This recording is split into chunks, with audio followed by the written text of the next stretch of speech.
and I'm grateful that I'm here. I also thank my fellow panelists. These are people who have stood out and done whatever they could do with what they have, which is my philosophy of life. Do whatever you can do with what you have. Don't wait to have what you don't have to do what you are supposed to do. So I'm very grateful. I think the question we have in this country is a very simple one. The challenge we have is 3 words. Not the mambo matatu of the president. My 3 words are rule of law. Rule of law. Hiyo ndio mambo matatu ya Kenya. Shida ya Kenya ni hiyo. If we can implement this constitution, we'll be out of the woods. The problem is we don't want to implement it. We watered it down from the Bomas process. It was very heavily watered down. Then even this watered down version, people don't want to implement it. That's where the problem is. And I've seen a lot of anger here. But the anger is being directed at the puppets, not the puppeteers. Even Ruto is a puppet. The day we understand that the decisions in this country are being made elsewhere, that's the day of our emancipation. So the question I've been asked about the dwindling funds of government, and these funds, what are they for? The funds that were the taxes we are paying, what are they for? For me, there are taxes designed to ensure that we remain a client state. We become a client state and we remain one. These are not taxes that are basically for service delivery. If you look at the architecture that has come in, especially in the legislations we have had, it has been that government should not be a service provider. Government should be a tax collector and not a service provider.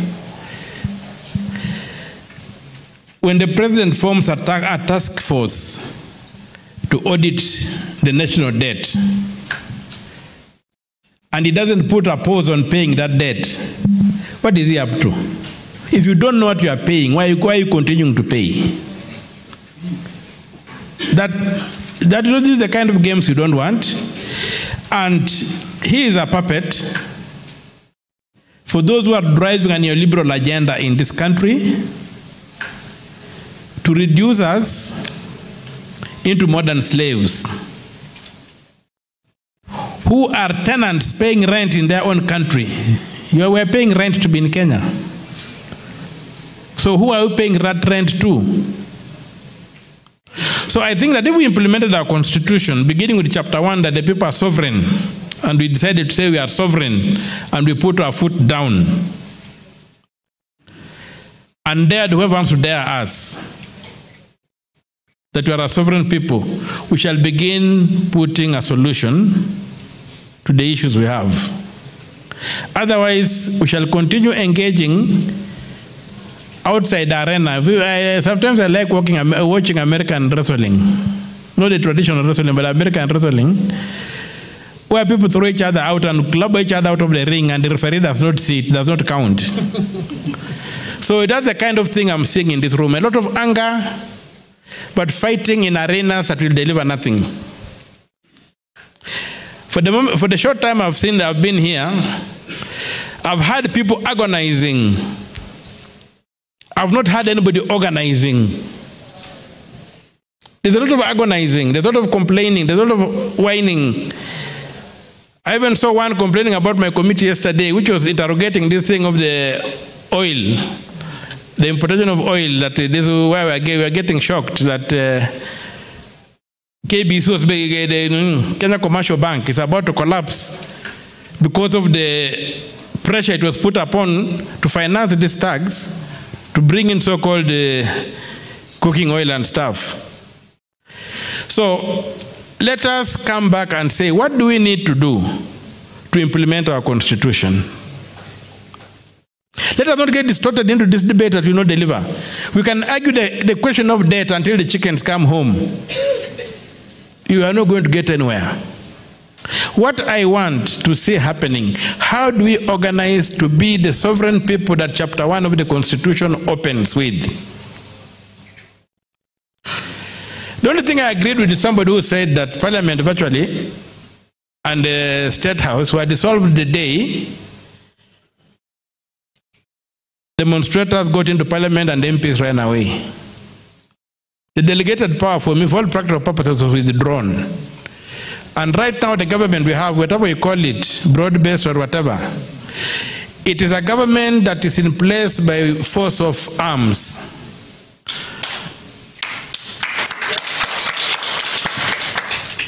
And it says, you come, we shall kill you. And you had the president on 25th of June state on national TV that at whatever cost, the status quo will be protected. I don't know if you heard him. And that's the reality.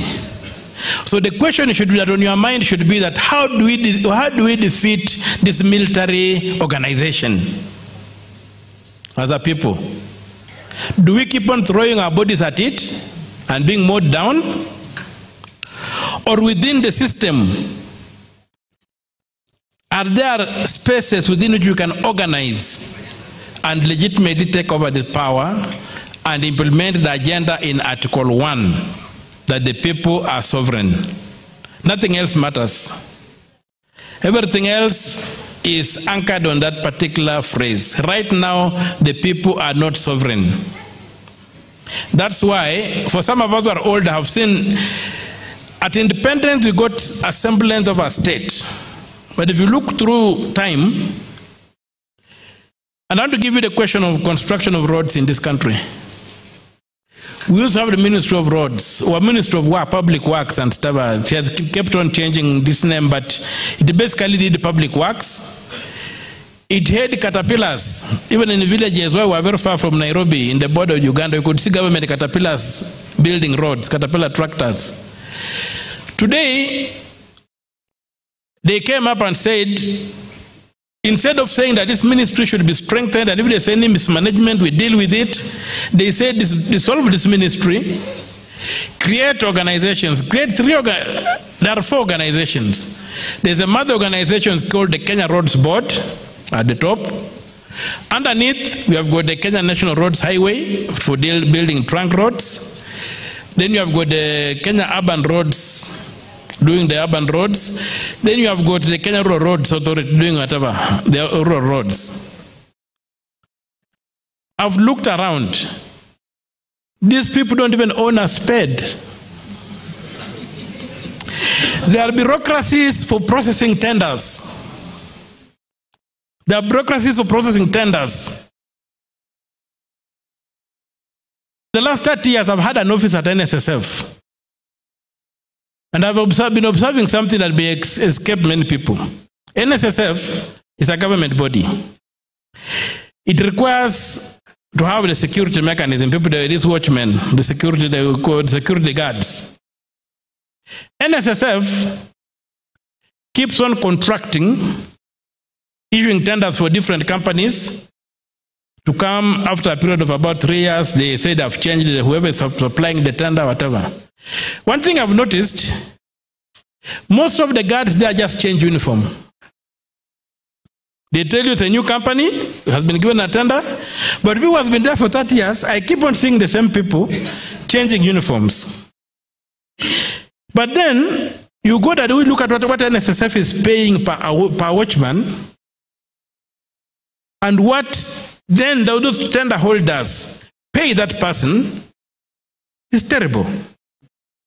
I ask myself, why can't NSSF employ these people directly and pay them the salary they are paying the tenderpreneurs and have them live proper lives, raise proper families and live? Because the same people that keep on changing uniform. Why are we having this? Senator, just to clarify what you are saying, you're talking about organizing to be the sovereign people. Yes. Is it organizing towards the general election? Or what exactly? I leave it to you to answer. I want to raise the problem. The general election, the way things are today, is also an arena that will not deliver. We must organize to make sure that the general elections we have are able to determine losers from winners and winners from losers.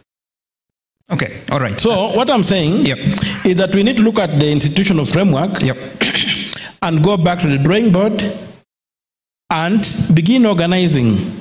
How do we engage? Elections are there? Yes.